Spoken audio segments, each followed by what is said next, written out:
Would you allow me to take this thumbnail, please? Stop it!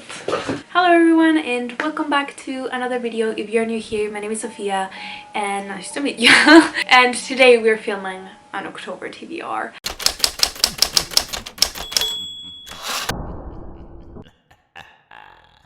I am so excited. Spooky season is my everything. My shirt is giving spooky season vibes and I adored it. It's new, by the way. I just got it. And it's too hard to wear right now, but I'm gonna wear it.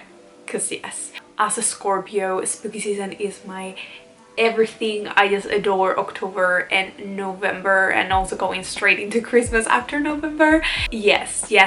And I don't normally do TBRs, but I love seeing them, and also I normally take a lot of recommendations from them, so I just thought it would be nice for you to see what I'm planning to read. Please, before starting, just let me know in the comments what you are going to read, if you have any spooky book recommendations, because I definitely don't have enough. I wish I could read more autumn kind of dark books throughout the year, so please tell me which ones are your favorites in the comments. I would love any and also if you're in the spooky season mood already, because I definitely am.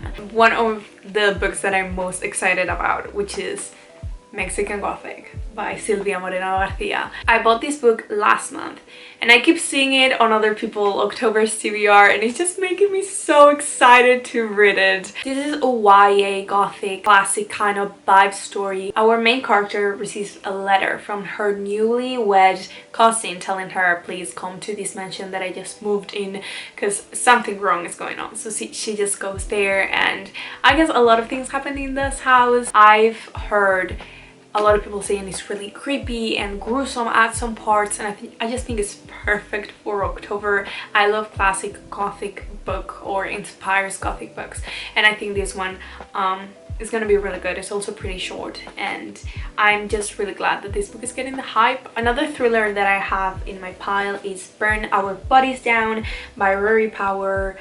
The cover is gorgeous, like this book. I just wish my color was this hair. What did I just say? I wish my hair was this color. This story follows Margot, and she has always lived with her mother, but then one day she discovers this photo that takes her to this really weird place, town, and she kind of starts discovering things from her past, and she realized that maybe her past is better to be buried. I really like to not know a lot about my thrillers. It just sounds like an amazing small town thriller discovering these big secrets and what happened to, because I think she has like a twin sister, or what could be a twin sister. It sounds really good. I think it's the biggest book in this whole pile, and I'm excited but also scared to read it. Plain Bite Heroines by Emily and Danford. Did I bought this book because Em wanted to read it, and I was like, maybe I want to read it too, and we just got it as an impulsive bought. Yes. It looks like a huge book. It's the size of all the Mortal Instruments books, and it's 624 pages. I know nothing about it. I don't know anything. 1902. Brookhamp's School for Girls. The students Flo and Ikara are madly in love with each other. A few months later, they are found in death in the woods and a horrifying wasp attack. I hope this book is gonna spook me. I don't like the fact that there's wasps and just insects in all of the covers and formats of this book.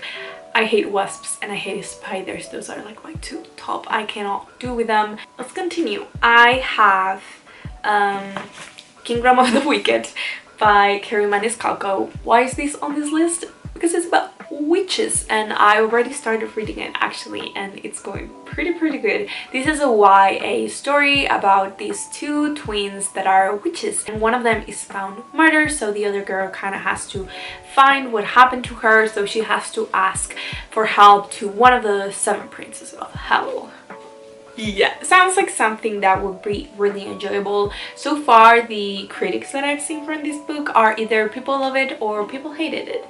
Excited to read these finally. I think I had this book for nearly a year in my shelf. Thank you, Mary, for gifting it to me once again. It's also said in Italy, which I adore. This next one is a graphic novel. I actually haven't got it yet. That is Through the Goods by Emily Carroll. I've seen these graphic novel everywhere. Everyone seems to think that it's really creepy and perfect for October, so I just wanted to give it a try. The artwork as well looks amazing. I have seen a few pics of it and I just really like spooky graphic novels and I want to get more of them, so this is gonna be absolutely one of them. Let me know if you have read it and if you like it.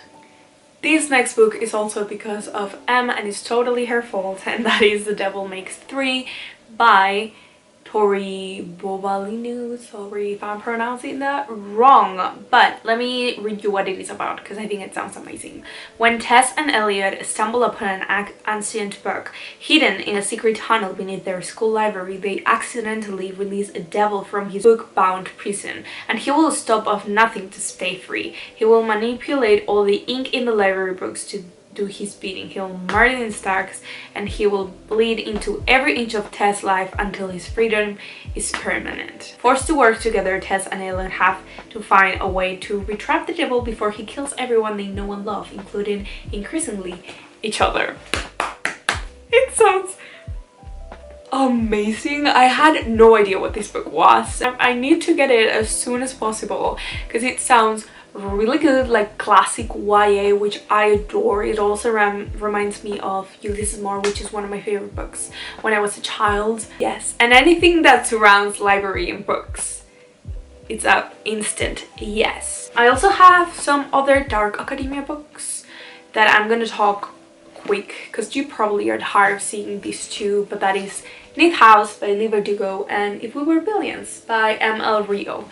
Because I read the Atlas 6, I think I'm getting more into dark academia. Before that, I don't think I've ever read any dark academia type of books. And I definitely tried to read Neath House a few months ago, but it just wasn't the time and I just decided to drop it. This one is another of those that people either love or hate. And it's about this secret society, and I think it's magical realism as well because it's set in a university. I just know it's like a bookstagram favorite. And then we have If We Were Billions by M.L. Rio, which I think with The Secret History, which I also have to read, is one of like classic dark academia books. I think I'm going to enjoy it because it seems like a character-driven story. It's about this group of friends and one of them gets murdered and they are in this theater kind of school and they like Shakespeare, which I think that part of the story I will not enjoy, but because it's character-driven, again, dark academia coming from me this month. I have this thriller as well, The Thursday Murder Club. Yes. In a peaceful retirement village, four unlikely friends meet up once a week to investigate and solve murders. The next book might be one of my most anticipated reads of the whole month. I knew nothing about this graphic novel a few weeks ago, but then Ale from Books by Karenina actually recommended it to me and she sent me a picture and told me like, hey, you have to read these, and here I am. Thornhill by Pam's. A lonely girl in a new town, a ghostly figure in the window, a derelict old house, and a mystery spanning decades. An orphan faces a bully alone and plots her revenge. Years later, a girl catches a glimpse of a figure in the window of a burned out and abandoned old house and begins to unravel the mystery of Thornhill.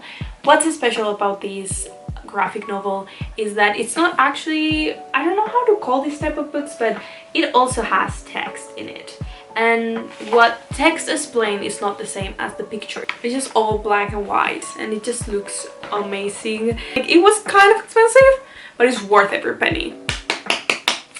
Yes. I actually forgot about the one that I'm actually most excited about, and that it's As Good as Dead by Holly Jackson, which is the third book in the Good Girl's Guide to Murder saga, series, trilogy, whatever you want to call it. Yes, and yes, if you haven't read this series yet, do, because it was one of my favorite books of last year, and the sequel is just as good. It just, my true crime lover heart just sees this book and is like, yes, yes, yes, yes. It's YA though, so if you don't like YA thrillers, it is YA for that's it for my October TBR. There's a lot of good books in here, and I wish you found something new or something you're excited to maybe give it a try and read it. I just cannot express how excited I am for October and all the cozy and spooky vlogs that people are gonna upload. And I wish the weather was colder here, but we're gonna make the most of it. Again, I really hope you enjoyed it. Tell me in the comments what you're planning to read this month.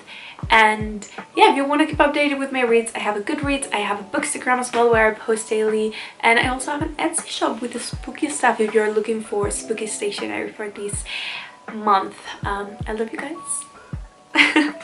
And I'll see you on the next one. Bye!